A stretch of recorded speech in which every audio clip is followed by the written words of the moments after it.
Les Alpes de Haute-Provence. Cette région montagneuse, d'ordinaire si paisible, a été le théâtre du 3e crash le plus meurtrier que la France ait jamais connu. Le crash du vol 95-25 de la Germanwings, un avion de ligne, pulvérisé au fond d'un ravin. Cet avion va percuter le sol à quelque chose comme 700 km/h. La collision a été frontale et violente. On voit pas de réacteur, on voit pas de roue, on voit rien du tout. 150 passagers et membres d'équipage qui subitement disparaissent. À l'aéroport, un homme avec un mégaphone a dit « Il n'y a pas de survivants ». Il y a tant de malheurs et de catastrophes dans ce monde. Cette fois, c'est à notre tour d'être frappés. Le drame va profondément choquer l'opinion publique. Car à la stupeur générale, cette catastrophe a été orchestrée par un seul homme. Andreas Lubitz est en train de se tuer. Un copilote dont le plan machiavélique, particulièrement périlleux, a fonctionné. Il est dans le top 5 des tueurs de masse de l'histoire de l'humanité. Que s'est-il précisément passé pour que cet homme de 27 ans parvienne à cracher l'avion sans que personne ne puisse l'en empêcher? En quoi son parcours éclaire les raisons de son geste fou? Être pilote, c'est tout pour lui. C'est son rêve depuis le lycée. À partir des enregistrements des boîtes noires. Ouvre cette porte, Andreas. Minute par minute, enquêteurs, experts et proches des victimes reviennent sur le crash de la Germanwings, qui a marqué leur vie et leur carrière. Ce que l'on perçoit, c'est un rythme de respiration classique, constant, ni stress, ni agitation. On commence à taper sur la porte, un coup de poing, un coup de pied. Tout le monde réalise que le relief s'approche, que l'avion est toujours en descente. Les passagers ont vu les dernières minutes de leur vie.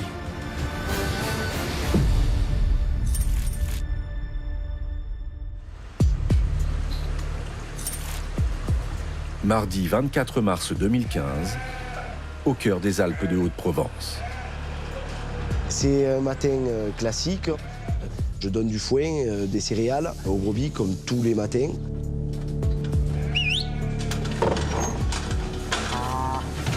À ce moment-là, j'entends un bruit inhabituel.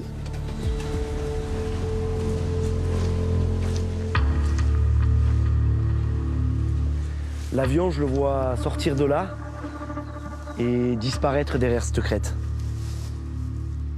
C'est un avion qui paraît énorme par rapport à l'altitude où il est.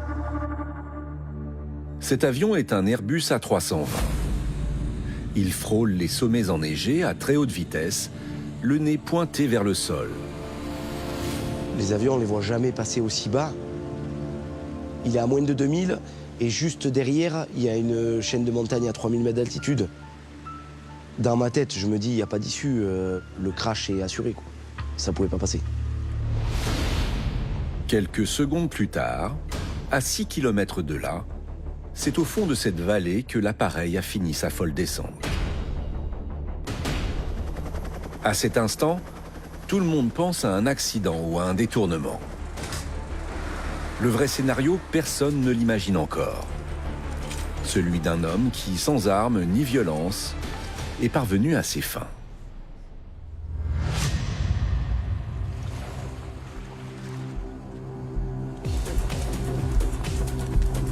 Andreas Lubitz est du genre déterminé.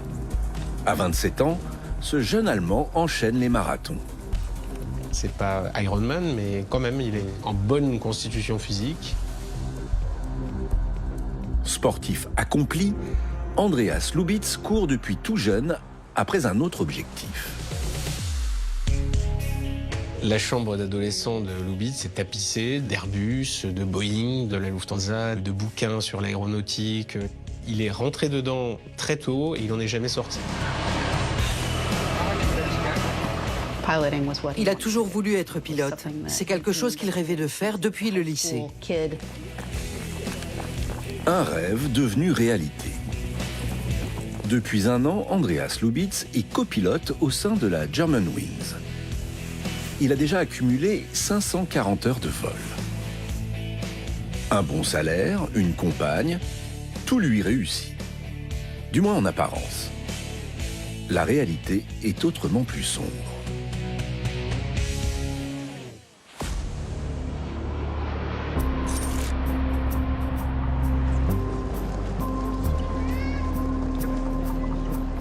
Mardi 24 mars 2015, 9h, aéroport de Barcelone.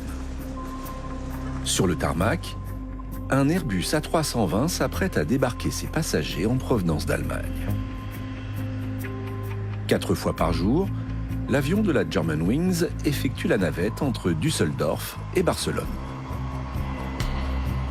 Germanwings, c'est une compagnie low cost chargée de faire les vols courts moyens courriers pour Lufthansa, depuis l'Europe du Nord jusqu'à l'Espagne, jusqu'à l'Italie, la Grèce.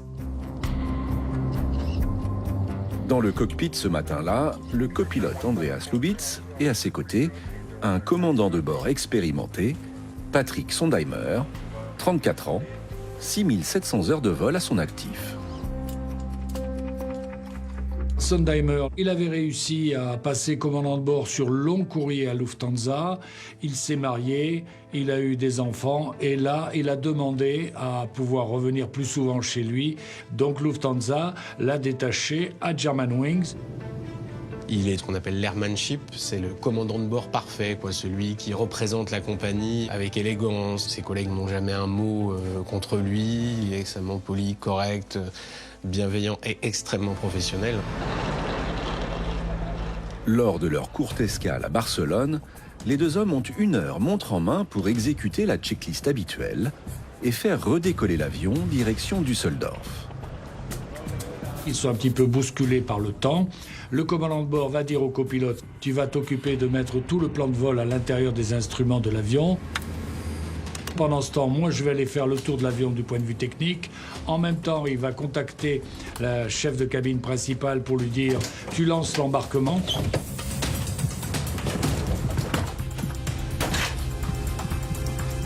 En plus des 6 membres d'équipage, 144 passagers montent à bord, des anonymes et une célébrité.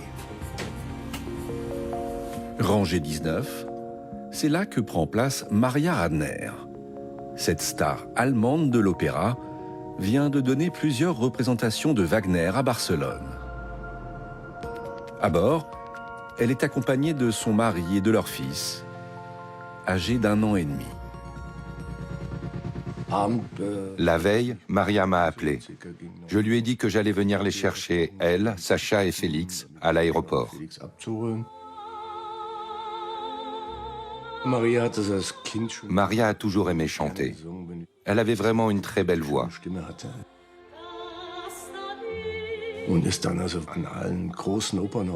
Elle s'est produite dans tous les grands opéras du monde. À Milan, Vienne, Londres, Oslo et même à Toronto. Elle n'est alors qu'au début d'une très grande carrière.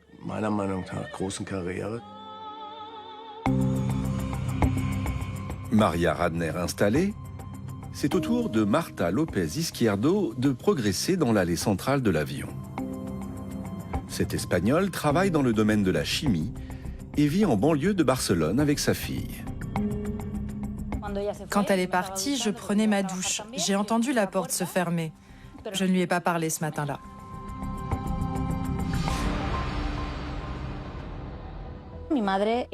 Ma mère voyageait beaucoup pour son travail. Elle est allée en Chine, au Brésil, à Cuba.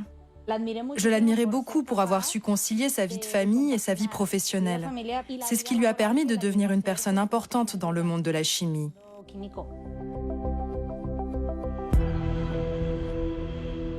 À Barcelone, l'embarquement du vol 95-25 de la Germanwings touche à sa fin.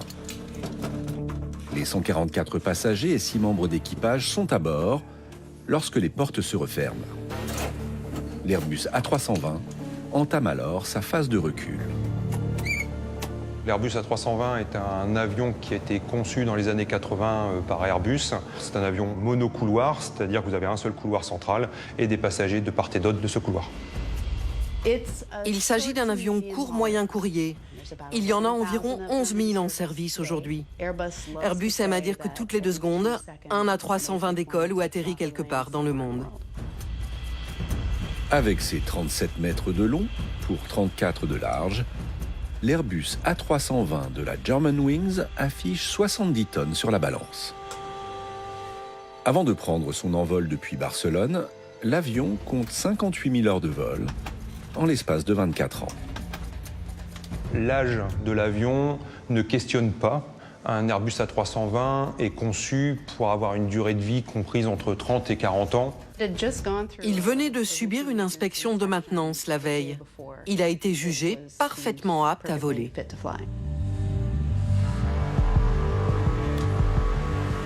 Le ciel est dégagé, la visibilité supérieure à 10 km. Lorsqu'à 10h01, l'avion de la Germanwings s'élève dans les airs.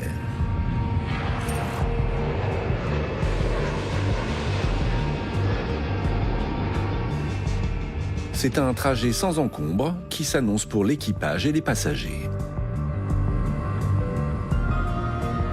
Ils vont monter jusqu'à 38 000 pieds. L'altitude de croisière que le contrôleur aérien leur a ordonnée. Pour se rendre de Barcelone à Düsseldorf, un trajet d'un peu plus de 2 heures, l'avion met le cap nord-est et survole la Méditerranée.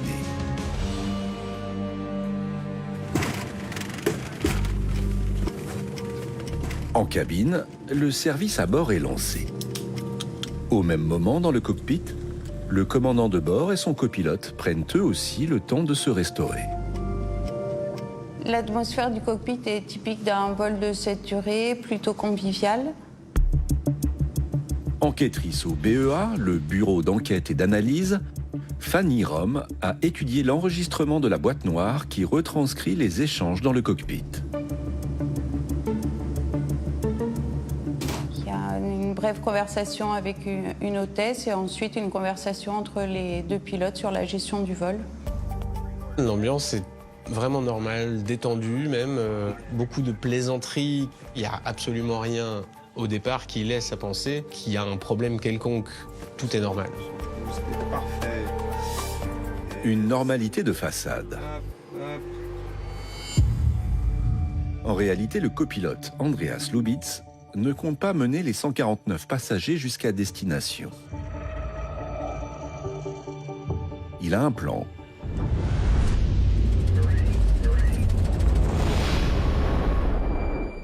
Cracher l'avion.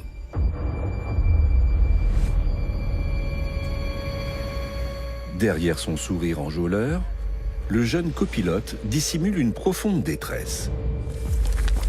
Celle d'un homme malade et suicidaire.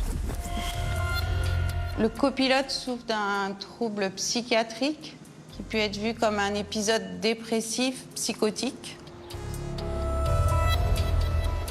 Depuis plusieurs mois, sans que personne ne le sache, Andreas Lubitz a perdu tout contact avec la réalité. Il est persuadé de perdre la vue. Il dit qu'il ne voit plus que 30% des objets. Évidemment, pour le vol, c'est un problème. Il a alors consulté des médecins. On lui a fait une batterie de tests. Ils ont ausculté ses yeux, vérifié s'il y avait un problème neurologique. Il a vu une quarantaine de médecins et quasiment tous ont convergé vers cette idée qu'il était victime de psychose et il était en train d'aller dans un délire. On lui a prescrit des anxiolytiques, des antidépresseurs et des somnifères. Des médicaments, dont certains qui sont interdits de consommation par les navigants, à plus forte raison pilotes. C'est quelqu'un qui n'est pas apte à piloter un avion. Des médecins ont conseillé son hospitalisation. Lubitz refuse. Et tenu par le secret médical, aucun de ses médecins n'alerte alors son employeur. Personne n'est au courant. Personne n'est au courant, pas plus sa famille que sa compagne et certainement pas Lufthansa ou Germanwings. Il avait cette épée de Damoclès médicale. Si la moindre chose comme ça se sait, c'est terminé. Le contrat, il est rompu. Et adieu la compagnie et adieu le vol. Perdre la fonction de pilote, alors qu'il est au début de sa carrière, pour lui, c'est tout simplement impensable. Il ne peut pas admettre un tel échec, il sent qu'il ne va pas le supporter. Il n'a pas assez de force pour endurer ça. Être pilote, c'est tout pour lui. C'est son rêve depuis le lycée. Si je dois perdre ça, eh ben, il faut que je perde la vie. Voler ou mourir. À 27 ans, Andreas Lubitz a pris sa décision. Sans appel. Seulement à bord du vol 95-25 en direction de l'Allemagne, personne ne se doute des intentions du copilote. À commencer par le commandant de bord, Patrick Sondheimer. Il faut dire que c'est la première fois que les deux hommes travaillent côte à côte.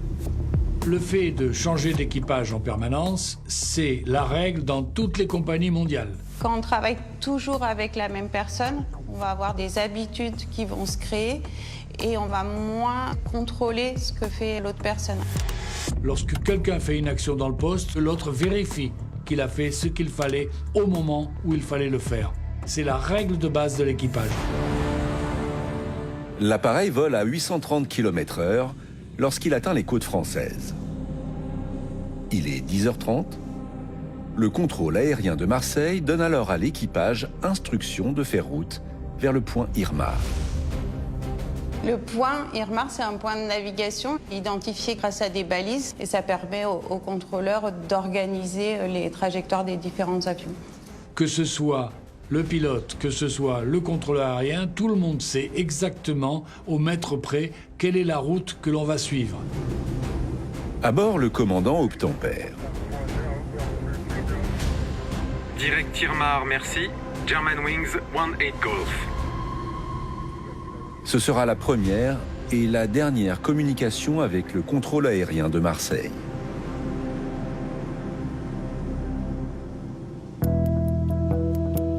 Alors que le vol se déroule normalement, Andreas Lubitz, le copilote, suggère au commandant de bord de s'absenter.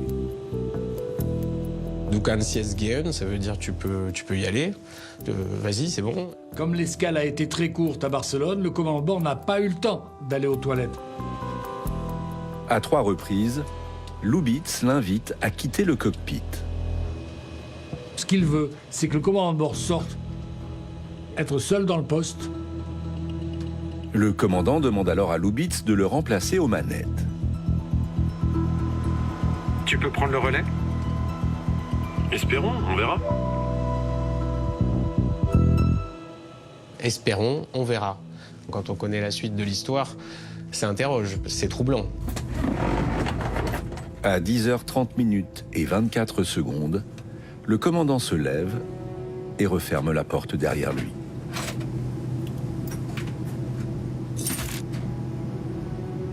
Andreas Lubitz est alors seul aux commandes, comme prévu.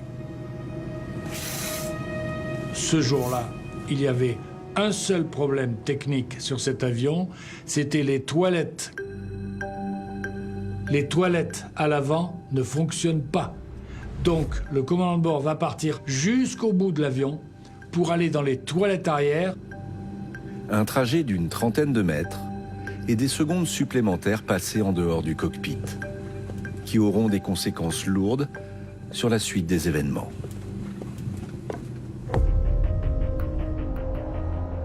À l'approche des Alpes, l'avion de la Germanwings navigue à plus de 11 000 mètres d'altitude lorsqu'il s'incline légèrement vers l'avant. Autrement dit, il descend. Une descente qui n'est absolument pas demandée par le contrôleur ni liée à aucune nécessité technique. À raison d'1 km par minute, cette descente en douceur répond à la volonté d'un seul homme, Andreas Lubitz. Le copilote a mis son plan à exécution. Le commandant de bord, à peine il est sorti, dans les 20 secondes qui suivent, il prend l'indicateur d'altitude, qui est à 38 000 pieds, et il met 100 pieds. 100 pieds, c'est l'altitude minimale qu'il peut sélectionner. 100 pieds, c'est 30 mètres par rapport au niveau de la mer. alors qu'il est au-dessus des Alpes, donc très largement en dessous du sol. Lubitz mène l'Airbus tout droit à la catastrophe. En réponse à cette sélection, l'avion va se mettre en descente dans un mode de guidage vertical qu'on appelle open descente. Pour mener à bien son projet funeste, Lubitz s'en remet au pilote automatique. À 10h33, il modifie la consigne de vitesse et la fixe à 302 nœuds, soit 560 km/h. Il ne faut pas dépasser une certaine vitesse. Sinon, le pilote automatique de lui-même, pour ralentir l'avion, va relever le nez de l'avion. Donc il ne descendra plus. Donc il va régler cette vitesse pour que, en permanence, l'avion reste sur la même pente de descente jusqu'au sol. Et du point de vue technique, il le fait très bien. Dans sa descente, l'Airbus A320 maintient une inclinaison de 4 degrés. C'est à peine 1 degré de plus que lors d'un atterrissage, donc quasiment imperceptible pour les passagers. La mise en descente dans les premiers temps ne va pas interpeller qui que ce soit à l'intérieur de l'avion. Les passagers, ils savent pas exactement où on en est du vol. Pour eux, un changement d'altitude n'a pas de signification. On était à 11 km, on est à 10, on est à 9. Pour eux, c'est pareil. En revanche, au sol, les aiguilleurs du ciel, eux, ne vont pas rester de marbre. L'avion est en descente depuis moins de 3 minutes lorsque le contrôle aérien de Marseille contacte l'équipage. Germanwings, ici Marseille.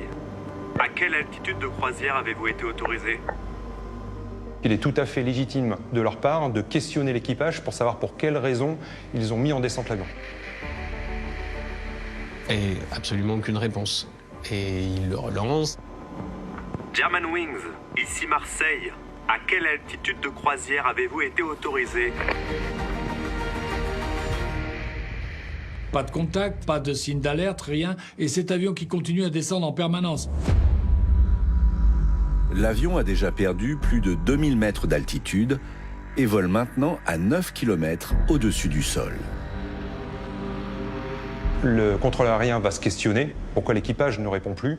Il peut s'agir d'un problème à bord, c'est-à-dire une défaillance technique majeure qui impose à l'équipage de descendre. Le contrôleur aérien, au début, il pense à un problème de dépressurisation. Il faut descendre le plus rapidement possible pour que tous les passagers et l'équipage puissent respirer normalement. Respirer normalement, c'est précisément ce que fait Andreas Lubitz, seul et mutique dans le cockpit. Ce que l'on perçoit à partir de l'enregistrement audio, c'est un rythme de respiration classique, constant, ni stress ni agitation.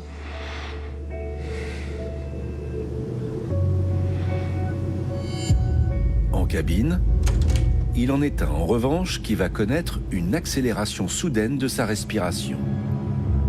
Le commandant de bord, lorsqu'il sort des toilettes, il va remonter toute la cabine. Il voit très bien à travers le hublot les reliefs des Alpes, il voit l'avion en descente. Il se dit, tiens, pourquoi on descend? 4 minutes après en être sorti, Patrick Sondheimer demande à revenir dans le cockpit. Il suit alors une procédure de sécurité qui remonte à des détournements d'avion entrés dans l'histoire. Les attentats du 11 septembre 2001 ont tout changé. Avant 11 septembre, la porte du poste de pilotage n'était jamais verrouillée. Jean Serra a été commandant de bord pendant 15 ans. Souvent, dans certains vols, on avait même la porte qui restait ouverte. Le 11 septembre, des pirates de l'air armés de couteaux sont entrés dans le cockpit, ont tué l'équipage et pris le contrôle de l'avion. En réaction, on a alors décidé de renforcer la porte du cockpit. À présent, sur tous les avions de la planète, la porte du cockpit et les cloisons qui l'entourent sont entièrement blindées. Une armature en nid d'abeille conçue pour résister à des rafales de Kalachnikov. ou même une explosion d'une grenade. C'est une porte très lourdement blindée et très difficile à franchir. Une porte maintenue fermée en permanence par 3 verrous renforcés et contrôlée électriquement depuis un boîtier de commande situé entre les 2 sièges de pilotage. Seule la personne à l'intérieur du poste peut déverrouiller la porte. L'Airbus A320 de la Germanwings poursuit sa descente. Il est à 7500 mètres du sol lorsque le commandant de bord réclame l'accès au cockpit à son collègue. De façon classique, le commandant de bord saisit un code. C'est un code qui est connu exclusivement de l'équipage. À l'intérieur du poste, il va y avoir une alerte sonore. En même temps, l'écran de la caméra qui est au-dessus de la porte va montrer qui est devant la porte. Lubitz voit son commandant de bord et il est alors le seul à pouvoir le faire entrer. Le copilote a juste à pousser le boîtier de commande sur la position unlock pour déverrouiller la porte du cockpit. Il a que à relever le petit loquet, mais Lubitz, il ne le fait pas. Personne ne doit se mettre en travers de son chemin. La seule réaction d'Andreas Lubitz est de faire grimper la consigne de vitesse à 350 nœuds, près de 700 km/h. Andreas, c'est moi. À 10h35, le commandant prononce une première fois le prénom de son copilote. Il interpelle le copilote pour lui demander l'ouverture et il utilise aussi à plusieurs reprises l'interphone qui permet des communications de la cabine vers le cockpit. La porte ne s'ouvre pas. Là, il se dit, il y a quelque chose. Peut-être qu'il a eu un malaise ou quelque chose comme ça. Heureusement, il existe dans ce cas un code d'urgence. On compose le code d'urgence et au bout de quelques secondes, s'il n'y a aucune action sur les instruments, la porte se déverrouille et s'ouvre. Le problème, c'est que à l'intérieur du poste, le copilote a mis le fameux interrupteur de ce loquet de porte sur lock, c'est-à-dire sur fermé, sur bloqué. À partir du moment où un pilote choisit la position lock, il condamne l'entrée du cockpit. Lubitz, fidèle à son plan, a fait du cockpit une forteresse imprenable. Après les attentats de 2001, on n'a pas imaginé que le problème puisse venir d'un des 2 membres de l'équipage. On a résolu un problème en empêchant les gens d'entrer, on en a créé un autre en empêchant les gens de revenir dans le poste. Enfermé à l'extérieur du cockpit, le commandant de bord, Patrick Sondheimer, hausse le ton. Andreas? Andreas? Là, il réalise qu'il y a quelque chose de grave qui se passe. À 10h36, le commandant frappe une première fois à la porte. Puis il frappe encore et encore. Il commence à taper sur la porte, un coup de poing, un coup de pied, et de plus en plus fort, en hurlant. Ouvre cette porte, Andreas. Pour l'amour de Dieu, ouvre cette porte. Andreas Lubitz est en train de se tuer. Il le réalise. Et il va tout faire pour défoncer la porte. Sondheimer, il a de l'expérience. Il sait que ça va pas être très long, qu'il n'a pas beaucoup de temps devant lui. En l'espace de 7 minutes, l'avion est passé de 11 500 à 4 500 mètres d'altitude. En cabine, la panique commence à se répandre parmi les passagers. Les passagers, ils pensent sûrement à un scénario terroriste. Ouvre cette foutue porte. Quelqu'un a pris le contrôle de l'avion. Tout le monde réalise que le relief s'approche, que l'avion est toujours en descente. Il y a quelque chose de gravissime qui est en train de se passer. 10h38. L'avion survole les Alpes à moins de 4000 mètres d'altitude. Derrière la porte qui le sépare de son copilote, Patrick Sondheimer tente alors le tout pour le tout. Il y a un pied de biche dans l'arrière de l'appareil, il demande qu'on aille lui chercher le pied de biche. Il commence à frapper à la porte. Il est père de famille, il a 2 jeunes enfants, donc c'est l'énergie du désespoir. Mais il doit savoir dès le début que ça ne suffira pas. Comment défoncer une porte qui est capable de résister à des grenades? À partir du moment où la porte est fermée, ils sont tous morts.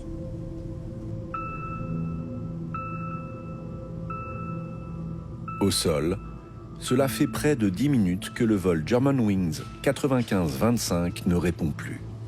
Le contrôleur aérien, en l'absence de réponse, il a demandé à d'autres avions alentours de relayer son message. On a ce qu'on appelle les fréquences de secours. Plusieurs avions vont essayer de contacter cet avion et aucune réponse. Dans le cockpit, Lubitz se tait, mais il ne reste pas immobile. À 10h39, il s'empare du mini-manche qui contrôle la trajectoire de l'avion et le pousse vers l'avant. Si jamais on s'approche trop vite du sol, le pilote automatique de lui-même peut avoir une tendance à faire remonter l'avion. Avec ce mini-manche, il peut forcer l'avion à continuer sa descente. Il est déterminé, il veut aller jusqu'au bout à la vitesse maximale. L'appareil approche les 2300 mètres d'altitude lorsqu'une alarme résonne dans le cockpit. Terrain, terrain, terrain. Attention, il faut que vous réagissiez ou sinon vous allez vous écraser. Donc cette alarme s'est déclenchée une trentaine de secondes avant l'impact avec le sol. L'avion frôle alors les sommets enneigés à près de 700 km/h. C'est 3 fois plus rapide qu'une approche d'aéroport. L'impensable est imminent. Sur les boîtes noires, on entend des cris, on entend des passagers qui hurlent. Les passagers ont vu les dernières minutes de leur vie, oui. C'est la sensation la plus horrible qui soit, parce qu'on sait, et il n'y a vraiment absolument rien à faire.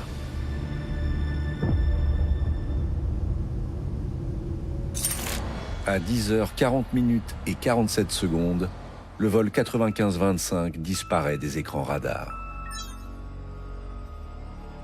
Lorsque vous êtes au milieu des Alpes avec un environnement montagneux, il y a un moment où les sommets et les montagnes vont venir cacher l'avion. Un Mirage décolle alors de la base aérienne d'Orange avec ordre d'intercepter l'Airbus. Le pilote doit s'approcher, essayer de guider l'avion ou éventuellement l'abattre si on considère qu'il représente un danger pour la population. Mais il est déjà trop tard. Lubitz est sur le point d'achever son plan macabre. À 10h40 et 59 secondes, au terme d'une descente de 10 longues minutes, le copilote retient son souffle. Il voit la montagne qui arrive et il sait que là ça tape, c'est fini, et la respiration s'arrête. 7 secondes plus tard, l'enregistrement de la boîte noire s'interrompt. L'Airbus A320 de la Germanwings vient de s'écraser de plein fouet dans la montagne. Un crash qui va plonger le monde dans la stupeur. Tant Lubitz avait tout prémédité, jusqu'au lieu précis de l'impact.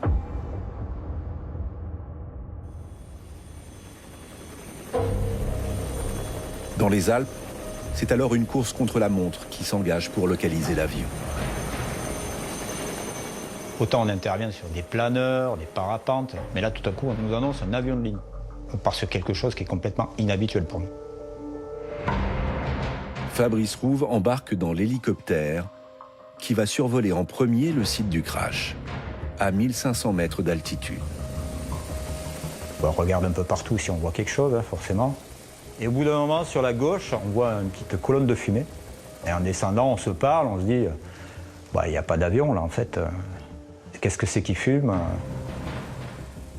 On voit pas de réacteur, on voit pas de roue, on voit rien du tout. Seul un drapeau allemand sur un morceau de carlingue leur fait comprendre qu'ils sont au bon endroit. Il est 11h09. L'avion s'est écrasé il y a moins d'une demi-heure. Je me clippe directement sur le treuil pour que le mécanicien puisse me descendre. Arrivé à une dizaine de mètres, apparaissent des restes humains qui tapissent complètement la zone en fait. C'est des bouts de chair, des bouts d'os. C'est un carnage. C'est un carnage. 150 personnes viennent de perdre la vie dans un crash qui ne leur a laissé aucune chance. Vu la répartition, la taille des débris, il apparaît assez évident immédiatement que la collision avec le sol a été frontale et violente. Cet avion va percuter le sol à quelque chose comme 700 km/h, avec un angle de pratiquement 90 degrés. La queue de l'avion a rejoint la tête de l'appareil lors de l'impact en 1/10 de seconde. Ça a tellement été violent qu'on retrouve à 3-4 mètres de profondeur des petits éléments de carlingue et on retrouve aussi des restes humains. En tout, les gendarmes vont dénombrer près de 2700 fragments humains éparpillés sur 3 hectares. La priorité pour nous, c'est qu'ils soient identifiés via l'ADN et remis aux familles. Des familles qui ne vont pas tarder à apprendre la triste nouvelle. J'allais à l'aéroport pour les chercher tous les 3. Pendant le trajet, la radio a annoncé qu'un avion allant de Barcelone à Düsseldorf s'était écrasé. Et là, j'ai eu des sueurs froides. À l'aéroport, je suis allé à un guichet et j'ai demandé s'il y avait 2 avions qui arrivaient en provenance de Barcelone. On m'a répondu « Non, il n'y en a qu'un ». Et là, j'ai dit « Ma famille est dans l'avion qui s'est écrasé ».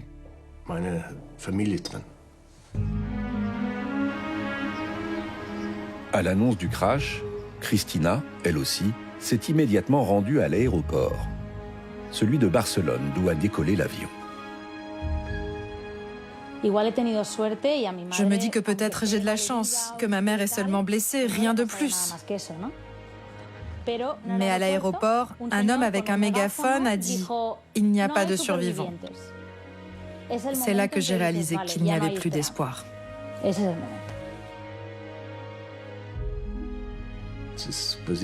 Il y a tant de malheurs et de catastrophes dans ce monde. Cette fois, c'est à notre tour d'être frappés.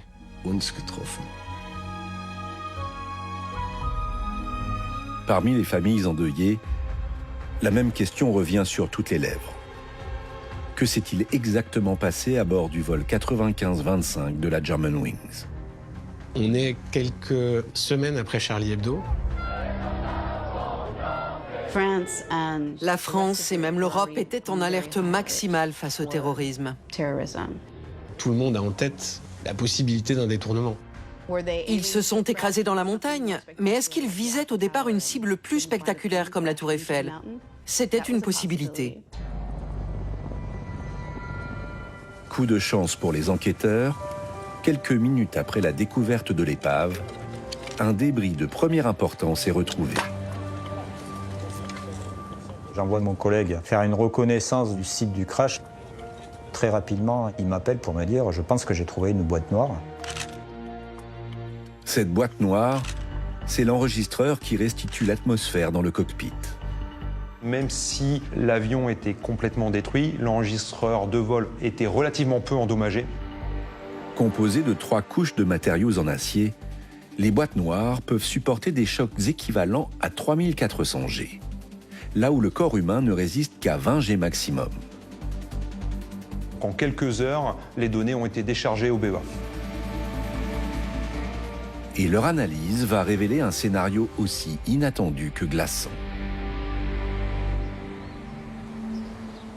En attendant, l'heure est au recueillement.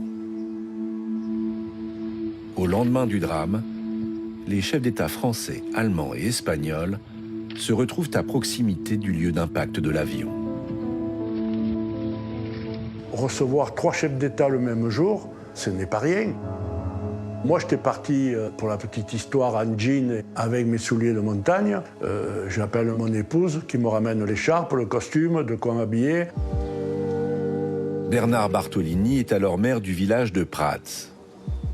C'est sur sa commune que s'est écrasé l'avion. En 24 heures, on est propulsé au centre de l'information. On est une vallée où il y a 180 habitants à l'année. Du jour au lendemain, il y avait plus de journalistes que d'habitants. On se retrouve là avec cette pression permanente des médias, la pression des autorités. Honnêtement, je ne vous cache pas que les premiers jours, j'en dormais plus, quoi. Sur le site du crash, les gendarmes aussi sont sur le pont 24 heures sur 24. Ils sont une centaine à se relayer pour trier les tonnes de débris. Un travail éprouvant. Je ramasse une carte d'identité à moitié brûlée. C'est une gamine espagnole qui doit avoir 5 et 6 ans. Je vois sa photo. Je sais qu'elle est quelque part par là, mais voilà, je ne peux rien faire. C'est ça qui est le plus difficile. 36 heures après le drame, les gendarmes vont voir leurs efforts récompensés. Au siège du BEA, les enregistrements de la boîte noire ont parlé. Mais contrairement à l'usage, ce ne sont pas les autorités qui vont en révéler la teneur, mais une journaliste. C'était un scoop énorme. Nicola Clark est alors la correspondante du New York Times à Paris. Quand j'ai commencé à entendre des détails sur le contenu de la boîte noire, je n'y ai pas cru tout de suite. Vous êtes sûr? C'est pas possible. Personne n'avait envisagé qu'il puisse s'agir d'un suicide. Un pilote enfermé à l'extérieur du cockpit, titre le New York Times au lendemain du drame. Le monde est à présent au courant. L'inimaginable s'est produit. Le vol de la Germanwings s'est écrasé par la seule faute de son copilote de 27 ans, Andreas Lubitz. Je dois dire que le sol s'est vraiment dérobé sous mes pieds. On s'attend à des problèmes techniques, à n'importe quoi, mais pas à ce qu'un homme commette un meurtre de masse. C'est inimaginable. Si tu veux mourir, bois une bouteille d'eau de Javel ou jette-toi par la fenêtre. Pourquoi entraîner 149 autres personnes avec toi? Pourquoi? 48 heures après le crash, Andreas Lubitz est au centre de l'attention de Johan Condette et ses collègues. Cette enquête, elle est particulière, elle est exceptionnelle. On n'est plus sur des sujets purement techniques, on touche vraiment à l'humain et on va donc s'intéresser à sa personnalité, à ses antécédents.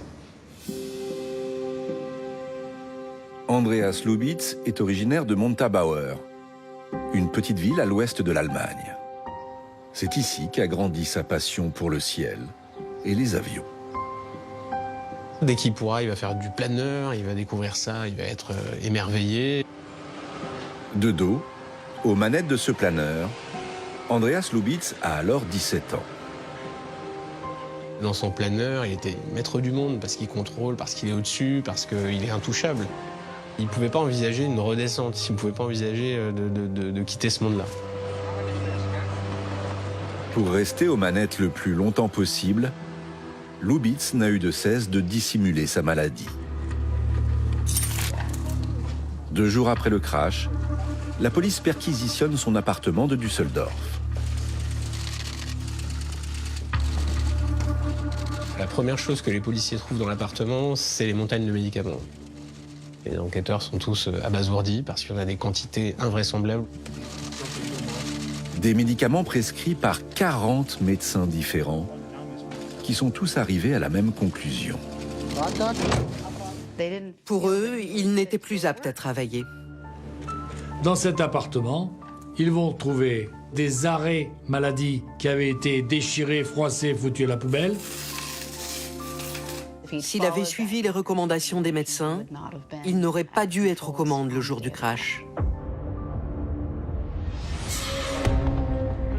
Un crash qui n'était pas le premier scénario envisagé par Lubitz.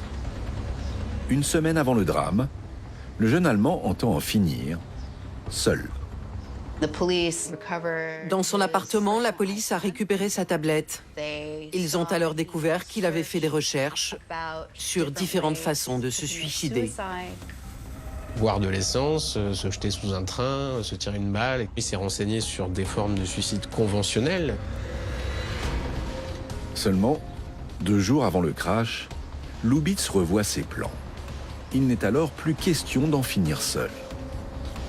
Dans sa corbeille, il y a un écrit chiffonné où c'est écrit BCN, l'indicatif de Barcelone dans les langages des compagnies, et c'est écrit en dessous dimanche de décision, point d'interrogation. Le crash s'est passé un mardi. Le dimanche, il avait pris sa décision. Lubitz a alors multiplié les recherches, en particulier sur le verrouillage de la porte du cockpit. Ce n'était pas un acte impulsif. Il a passé beaucoup de temps à y réfléchir et à s'y préparer. Une préparation minutieuse au sol, mais aussi dans les airs. Moins de 2 heures avant le crash, lors du vol aller Düsseldorf-Barcelone, Lubitz revoyait ses gammes.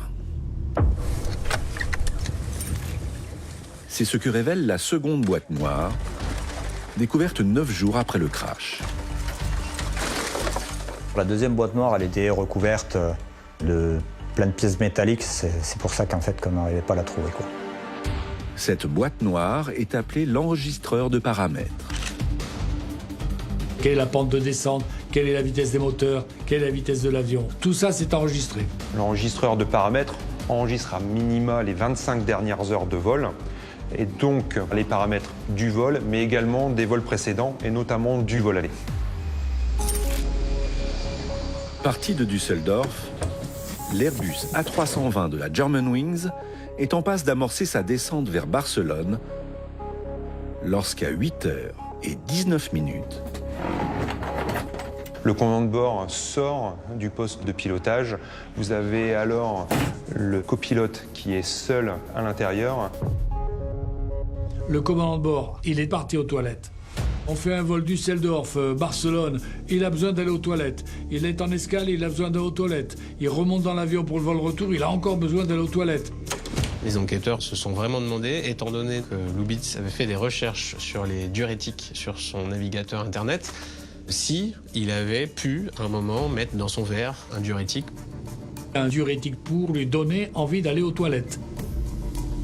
On n'a pas de toxicologie qui a pu le confirmer sur le commandant de bord, mais bon, c'est une hypothèse.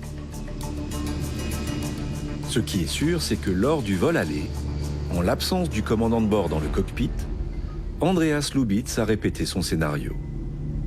Le copilote joue sur le sélecteur d'altitude. Il le fera varier de sa valeur minimale à sa valeur maximale. Il va aller un peu plus haut, un peu plus bas, il va essayer différentes choses. Il va faire ça 4 fois de suite, comme s'il s'entraînait.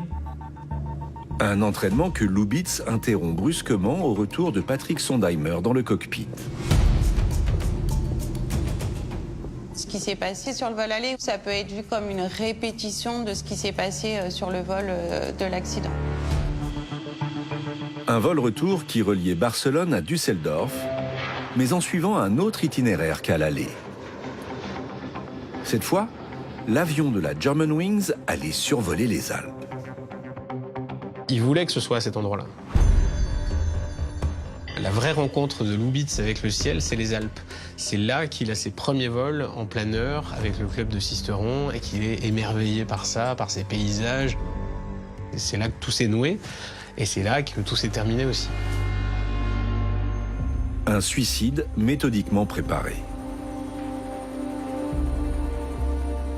Demeure cette question. Pourquoi emporter 149 personnes dans sa chute? Il ne s'est pas contenté d'éliminer sa souffrance, il a voulu la mettre sur la place publique. Là, le monde entier sait qui il est. Il est dans le top 5 des tueurs de masse de l'histoire de l'humanité.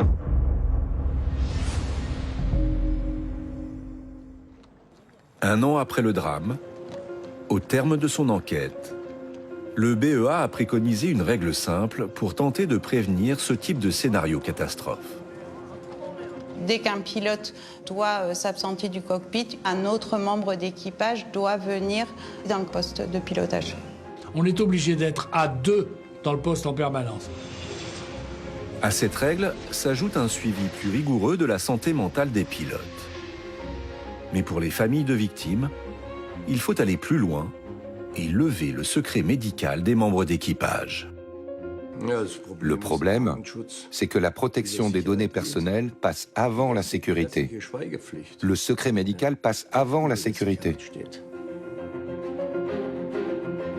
Lubitz a consulté 40 médecins. Aucun n'a fait état de ces troubles psychiatriques à la Germanwings. Les médecins sont autorisés à briser le secret médical en cas de danger grave et imminent. Mais c'est très difficile de déterminer s'il y a un danger imminent pour la société. Avant Andreas Lubitz, d'autres pilotes suicidaires ont provoqué le crash de leur avion, avec des passagers à bord. On peut prendre toutes les mesures du monde, on n'arrive jamais à un risque zéro. Jamais, jamais, jamais. 10% de la population souffre de dépression à un moment ou un autre de sa vie. Donc il n'y a aucune raison de croire que les pilotes fassent exception. Un pilote reste un être humain. À partir de là, il est comme tout le monde, fragile. Au cœur des Alpes de Haute-Provence, sur le lieu précis du crash, une sphère dorée s'élève à présent à flanc de montagne. Une œuvre majestueuse composée de 149 pièces, en mémoire des 149 victimes. Avec ma femme, on se rend sur le site de l'accident et on pense aux enfants. On fait ça chaque année. Ça nous fait du bien. Je ne suis pas une grande croyante, mais sur place, je sens la présence de ma mère. J'ai beau avoir récupéré sa dépouille, pour moi, c'est là qu'elle se trouve. Il restait à ma mère beaucoup d'années à vivre, de choses à faire, de rêves à réaliser. Elle est partie trop tôt.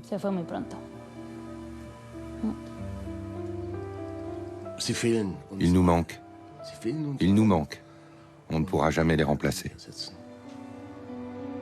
Si le drame a profondément marqué les esprits, aujourd'hui encore, les autorités jugent que le danger provient davantage de l'extérieur que de l'intérieur du cockpit.